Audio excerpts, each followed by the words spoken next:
మానవ హక్కులపై ప్రజలకు విస్తృత అవగాహన కల్పించాలనే ఉద్దేశంతో ప్రత్యేక కార్యక్రమాలు నిర్వహించేందుకు కార్యాచరణ రూపొందించినట్లు DSNLU first chancellor professor Y Satyanarayana తెలిపారు. సోమవారం రామ్నగర్లోని మానవ హక్కుల కౌన్సిల్ ప్రధాన కార్యాలయంలో ఏర్పాటు చేసిన మీడియా సమావేశంలో ఆయన మాట్లాడుతూ పర్యావరణాన్ని కాపాడేందుకు కాలుష్య నియంత్రణ మండలి సంస్థ ఆధ్వర్యంలో ప్రత్యేక అవగాహన ప్రజలకు తెలియజేసేలా అన్ని చర్యలు తీసుకుంటున్నామన్నారు. ముఖ్యంగా జిల్లా అధికార యంత్రాంగంతో పాటు జీవీఎంసీ పలు ఫార్మా పరిశ్రమల నుంచి వచ్చే కాలుష్య నియంత్రణపై ప్రజల్లోకి అవగాహన కల్పిస్తున్నామన్నారు.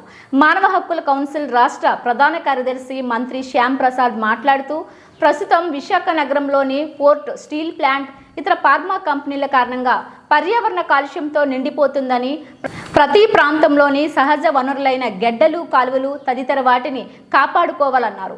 నేషనల్ గ్రీన్ ట్రిబ్యునల్ ఆదేశాలను పక్కాగా అమలు చేసే క్రమంలోనే మానవ హక్కు కౌన్సిల్ కూడా భాగస్వామ్యం అయ్యి ప్రజా అవగాహన కార్యక్రమాలు చేపడుతున్నట్లు తెలిపారు.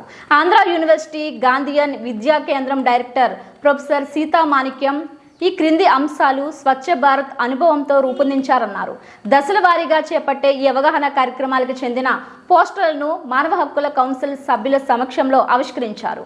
కార్యక్రమంలో మానవ హక్కుల కౌన్సిల్ సభ్యులు ఎస్వి రమణ, పైడిరాజు రెడ్డి, ఎన్ అప్పారావు తదితరులు పాల్గొన్నారు. తగ్గించుకోవాలన్న దాని మీద జాతీయ మానవ హక్కుల కమిషన్ కేంద్ర ప్రభుత్వానికి గైడ్ లైన్స్ ఇది చేస్తూ pollution control board, central pollution control board అన్నది 1986లో ఏర్పాటు చేసిన, దానికి తగిన అధికారాలు కానీ తగిన ఇది కానీ లేకపోవడం, సిబ్బంది కానీ లేకపోవడంతో అది పనిచేయలేకపోతుంది. ఈ రాష్ట్రంలో కూడా రాష్ట్ర కాలుష్య నియంత్రణ మండలి ఉంది. స్టేట్ పొల్యూషన్ కంట్రోల్ బోర్డు హైదరాబాద్లో ఉంది, విజయవాడలో ఉంది. కానీ పొల్యూషన్ మాత్రం యథావిధిగానే ఉంది. దీనికోసం జాతీయ మానవ హక్కుల కమిషన్ ఇది హక్కుల ఉల్లంఘన అవుతుంది.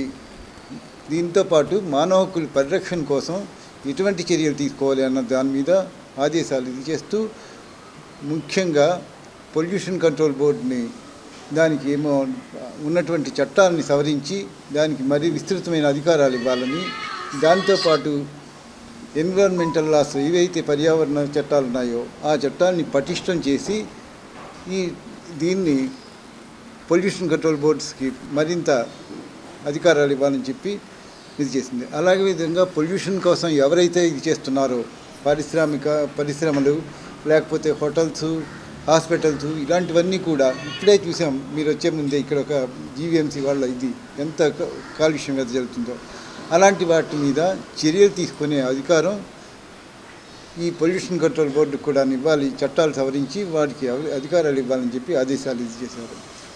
దీంతోపాటు లోకల్ బాడీస్ అయినటువంటి జీవీఎంసీ ఇలాంటి వాటితో కూడా ఇది చేసి ఒక సమావేశాలు ఏర్పాటు చేసి మరింత పటిష్టమైన చర్యలు తీసుకోవాలని చేస్తూ, దీని సందర్భంగా రాష్ట్రంలో ఉన్నటువంటి state judicial academies, national judicial academies, state legal service అథారిటీస్కి కూడాను ఇందులో పాలు పంచుకొని వాటికి కూడా ఇందులో భాగస్వామ్యం చేస్తూ ప్రజల్లోకి, పౌరులకి ఇది చేయాల్సిన అవసరం ఉంది. ఎందుకంటే పర్యావరణం బాగుంటేనే అందరి ఆరోగ్యం బాగుంటుంది.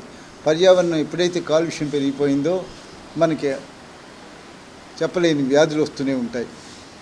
అంటువ్యాధులు ఎన్నో వస్తున్నాయి. ఈరోజు విశాఖపట్నం నగరం తీసుకున్నట్టయితే పారిశ్రామిక కాలుష్యాన్ని, Visakhapatnam port, steel plant, national NTPC ఇలాంటి వాటి మీద మేము ఇప్పటికే ఎన్జిటీలో కేసు చేసాం. అదేవిధంగా ఈ పర్యావరణానికి కాలుష్యాన్ని చేసే ఇదేంటంటే మన రాష్ట్రంలోని కానీ దేశవ్యాప్తంగా కానీ చెరువులు, గడ్డలు ఇలాంటి వాటిని కూడా కబ్జా చేస్తున్నారు. వాటినేమో ప్రభుత్వాలు కాపాడాలి. ఆ ప్రభుత్వాలు కాపాడినప్పుడు మనము వాటిని కాపాడి చట్టాలను సవరించి వాటినేమో తీసుకొని ముందుకు ఈ విధంగా, ముఖ్యంగా ఎన్జిటి అనేది నేషనల్ గ్రీన్ ట్రిబ్యునల్ అనే దాంట్లోని ఏర్పాటు చేశారు. 2010లో నేషనల్ గ్రీన్ ట్రిబ్యునల్ ఇది చేసి అందులో న్యాయం దీంట్లో ఎవరైతే పటిష్టంగా ఉన్నారో, ఎవరైతే ఇది చేస్తున్నారో సుమారు 10 మంది సభ్యులతో ఆ ఎన్జిటి ప్రతిరోజు సమావేశం అవుతూ ఉంటుంది. వచ్చిన ఒక కోర్టు లాంటిది అది కూడా. మానవ హక్కుల కమిషన్ కోర్టు ఎలాగుందో అలాగే ఇది కూడా కోర్టు. దాంట్లో ఎవరైనా ఈ పర్యావరణానికి సంబంధించిన అంశాలు వేస్తే ఆదేశాలు ఇది చేస్తుంది. మేము అలాగే ఎన్జిటి తరపు నుంచి మనకి ఉదాహరణకి సీతకొండ, ఎర్రకొండ అని ఉన్నాయి. విశాఖపట్నం వరకే చెప్తున్నాను. వంశధార దీని మీద మేము వేసిన ఎన్జిటిలో వీటిని 2015లో ప్రభుత్వం ఏమో రియల్ ఎస్టేట్ దీనికోసం సవరించడానికి గవర్నమెంట్ ఆఫ్ ఇండియాకి అప్లై చేసింది. హ్యూమన్ రైట్స్ అవేర్నెస్ క్రియేట్ చేయాలి. నేను ఇది చాలా ముఖ్యమైన టాపిక్ కాబట్టి ఈ అంశాన్ని మన లోకల్ లాంగ్వేజ్లోనే పాపులరైజ్ చేస్తే మంచిది అన్న ఉద్దేశంతో నేను చెప్తున్నాను. అది ఒక మీడియా ద్వారానే మనకు సాధ్యమవుతుంది. మనం ఎన్ని కరపత్రాలు ఇచ్చినా అవి అక్కడికక్కడే చించి పడేస్తారు. ఒకసారి మీడియా తలుచుకుంటే చించడం అంటూ ఉండదు, శాశ్వతంగా ఉంటాయి అవి. సో ముఖ్యంగా ఈ కార్యక్రమం తాలూకా ముఖ్య ఉద్దేశం ఏంటంటే, మనిషి జన్మెత్తిన తర్వాత తను మనిషిగా బ్రతకాలని కోరుకుంటాడు. అంటే మనిషిగా పుట్టడమే భాగ్యం, మహాభాగ్యం. అది ఎంతమందికి సాధ్యం అవుతుంది? కష్టం, అది అవ్వదు. సో అంటే మనిషిగా మనం జన్మించిన తర్వాత మన జన్మకి సార్థకం అయినట్టు మనం నడుచుకొని మంచి పేరు తెచ్చుకోవాలి. అది ఇక్కడ ఈ ఎన్విరాన్మెంటల్ పొల్యూషన్ గురించి ఎందుకు పెట్టారంటే, మనం చేసుకున్న మన వాతావరణం మనమే కాలుష్యభరితం చేస్తున్నాం. అన్నీ మన వల్లే జరుగుతుంది. అంటే మన ప్రాణానికి మనమే ముప్పు తెచ్చుకుంటున్నాం. దాన్ని ఎలా కాపాడాలి అదొకటి. తర్వాత మానవ హక్కుల గురించి చాలా విస్తృతంగా చర్చించేవారు.